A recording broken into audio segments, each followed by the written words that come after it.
Hello, I'm Debs. Welcome. This is Debs Made This. So apologies, I've been a bit missing in action. Happy New Year to everybody. And thank you once again to everybody who's liked, subscribed and commented. I really appreciate it. So I'm going to show you some of the things that I got up to in December, quite a lot of which were gifts for somebody other than me or makes for somebody other than me. So I'm just going to crack on because there's a few of them. The thing is, for my children, I made some pyjama bottoms. I used the Nocturne bottoms by So Liberated, which I really like as a pattern, and it's not especially different from any other. It's got nice big pockets, and I'm very familiar with it, so I just use that one, and they're nearly all in the same size. I have to size up from me for both of them now, and one of them's got longer legs than the other, so it's just a bit of kind of tweaking. So I had, do you know, I can't remember where this came from. So this is a brushed cotton, but it's a very lightweight brushed cotton. It's in this lovely tartan. It's got a Look After Me label in it. And these are slightly crumpled because they have been retrieved from the bedroom floor. So they are being worn, so I think that's a good thing. I had to tweak the waistband on that one. I had to take the elastic in a little bit. But because of the way you do it, you finish it just with hand stitching over the side seam to when you've inserted the elastic, and actually that works really well when it's a gift, because then you can kind of pull it in, sew that up, and then do the kind of final stitching. So that was number two. Was for the middle-sized one, and she has a love of all things watermelon. So we have this incredible Ruby Star Society watermelon print, which I think came from Fabricate Robertstown when they were shutting down. She has a cutie label in there, and she really loves them. So can't ask for much more, can you? Husband needed an item of clothing as well, and so he has, I don't think I've got a picture of him wearing it. I've got a picture of it on the mannequin, which is obviously my mannequin, so I'll ping that in there.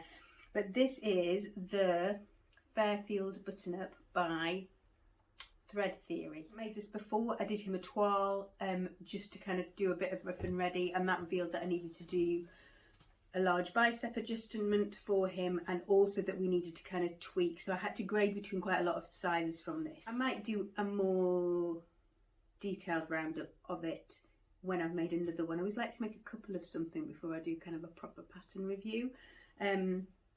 The main problem I had with this is that there's flat fell seams, not mock flat fell, real flat fell seams all over, including the arm's eye. And this material is the most lovely soft brushed cotton from the Organic Textile Company, but it is really thick. And the problem was, of course, because I had not a lot to play with when it came to folding that seam allowance over the other seam allowance and then kind of tucking it in and then having to stitch, it meant that they got quite bulky quite quickly. And you can see they are, I mean, I will not say that they are my best work, these seams, but you can see the seams, especially on the shoulder, were quite chunky. He made some decisions about design, and we decided that he didn't want a collar, which was a bit of a relief, to be honest. And I did, what do you call those? The big press-stud things, snaps? Are they called snaps? I used the heavy-duty ones that you use on like anoraks and things, on things like this, just so that they last a bit better. And I think that kind of bronze colour sits really nicely. It was finished with Kylie in the machine for you and some kisses. And there's a yoke at the back, which I've used the fabric on the bias for that. So there are some things that I would do differently if I was going to make it again. I probably wouldn't bother to do flat fell seams if I was using a thicker fabric, but I think when it comes to making a cotton one for the summer, actually, or a linen one, I think it'll be really nice. I've still not got the sizing quite right, so it's a bit big around his tummy, because I use the Fairfield comes with two silhouettes, so like a slender silhouette and a fuller figure silhouette, so you choose which one you're going to sew with at the start. And so I chose the fuller one because he definitely carries his weight around the middle. Then I probably just was a bit enthusiastic with the grading up. I think he needed a 4X round the collar because he's got a really thick set short neck. I'm making him sound not very attractive. My husband is very handsome. He just has interesting proportions when it comes to dressmaking. Please comment down below if you can empathise. So yeah, it's just getting everything right. He's got very broad shoulders and very big biceps, so trying to kind of cover that with the material and then kind of make sure that everything else was kind of graded appropriately was quite interesting. He put it on as soon as he opened it on Christmas Day, and he did not take it off until I prompted him that it needed a wash. So I'm taking that as a win. We'll go with that being a win. I think he quite likes it. He can have it back now because I warned him and then took it. So this is the next one, and I'm going to tag Lost My Threads Teresa in this because I wasn't quite sure about making it, but she had made one of these, which is the Do It Better Yourself, the DIBY wearable blanket. And I made this for my middle-sized child in a double-sided velour fleece from the Remnant house in Harrogate, which is my local fabric shop. My middle-sized girl is very sensorially stimulated, so she likes things that are really soft and nice, so hence my departure from all things organic and cotton in order to create her something that she loved. This is very warm and is fairly enormous. It's not my bag. I'd hate to be too hot, but she loves it. You can double line all of it, but because this was a double face fabric, I just double lined the hood and everything else is just done in single lining. I'm going to take it off now. I'm also going to have staticky hair now. Didn't think about that. That's definitely successful. I think the youngest child would definitely like one as well, and so that probably is on the cards for happening at some point. It's not a difficult make. It makes a mess cutting it out. There's not very many seams. It's kind of it's an easy make to make, and I think it's just finding a fabric that suits the person that you're making it for. One I made 3 of, and I only have one here to show you, and this was the first one, and the reason it's still here is because it was the first one, so it was too rough to be gifted in my head. So this is the wee braw bag, which I think is a sweet cinnamon roses pattern. If I've got that wrong, I'll put it underneath, but it's been about forever. It is in 2 sizes, and this is the larger size. Now this is all made with remnants from my scrap bin. There's this really nice, I can't remember if it's I think it's an art gallery print, that one, so you can obviously have it the other way around. It's finished really nicely inside. You just close it in on the underseam, so other than that there isn't any raw edges, which I really like. It does come together reasonably quickly, and as I say, I made 3 kind of one after the other.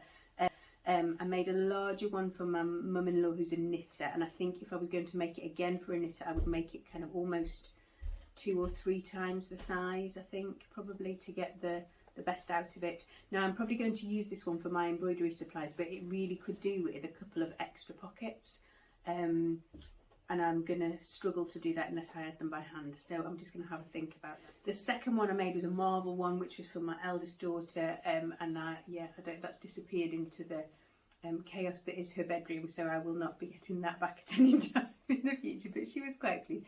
Just came with fat quarters that were on sale in Lidl or Aldi or one of those places before Christmas, so I took advantage of that and used the fat quarters. So it's a nice thing to make with fat quarters, and she has just started knitting some projects, so it's big enough to keep her knitting. The other event before Christmas was that our puppy Torin, who if you've been here before you have heard about, he's just 6 months now. He's a German Wirehead pointer, and he had an injury to his foot before Christmas, around Christmas time, which meant that he had to be sedated for x-rays and kept on crate rest for 4 days. And if you ever had a puppy, you know that a 5-month-old puppy on crate rest is not a joyful thing. So I try to make something to keep him out of mischief. This is on my Insta, actually. I put it on as a teaser to see, Lord knows how filthy this is. So this is a snuffle mat, so made of jersey and sweatshirt in scraps, sewn in layers, then chopped up, then tied to make knots, and then the idea is you hide the treats in these little pockets that are made by the knots, and they kind of have to really snuffle to get them out, and the mat keeps their brains a bit more occupied and stops them going completely bananas. So that worked reasonably well, I think. He seems to quite like it. The first time I gave it to him, he when we put all the treats in, he just picked it up and shook it, so half of them came flying out. So yeah, he's not daft. Fortunately, he's back to proper bounding about again now, which is, yeah, small mercies. It means that I'm doing an awful lot of walking with him in a day, but yeah, it's wonderful to see him back on his feet and chasing about like a mad loon again.